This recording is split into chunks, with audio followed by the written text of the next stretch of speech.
এমন মালিক কই পাবে?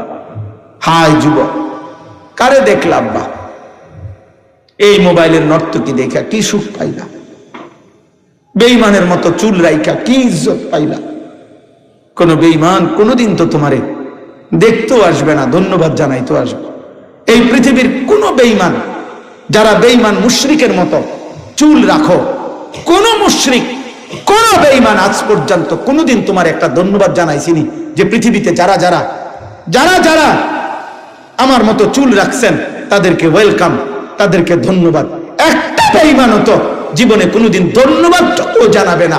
অথচ রাসূলুল্লাহ সাল্লাল্লাহু আলাইহি সাল্লাম তো হাদিসে স্পষ্ট বলেছে, আমার একটা একটা সুন্নাত আমার যে উম্মত পালন করবে, আমি মুহাম্মদ সাল্লাল্লাহু আলাইহি সাল্লাম, আমি নবী ওয়াদা দিলাম, উম্মত আমার সুন্নতের আশিক তোরে আমি সাথে নিয়ে আমি একসাথে জান্নাতে ঢুকবো।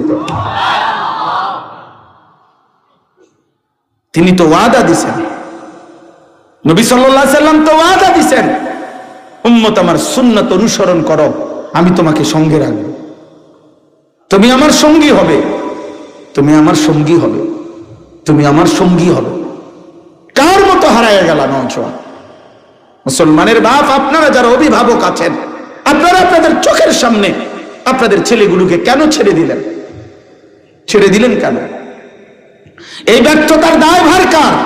একটি সমাজ এইভাবে চারিদিকে মুসলমান, প্রত্যেক ওয়াক্ত নামাজ, মসজিদের মিনারা থেকে আজান হয়, 5 ওয়াক্ত নামাজের আজান হয়, চারিদিকে মাদ্রাসা, প্রতি 5 কিলোমিটার জায়গার মধ্যে মাদ্রাসা আছে, চারিদিকে মাদ্রাসা, চারিদিকে মসজিদ, দাড়ি টুপিওয়ালা মানুষ, চারিদিকে আল্লাহর কোরআনের তিলাওয়াত, এত হাফেজ, এত আলেম, এত হাজি, এত ইমাম, এত খতিব, এত জুমার বয়ান, এত কিছুর ভিতরে থাইকা আপনার ছেলেটা 365 দিনে খোদার 1 বছর কোনদিন ফজরের নামাজ পড়ে না।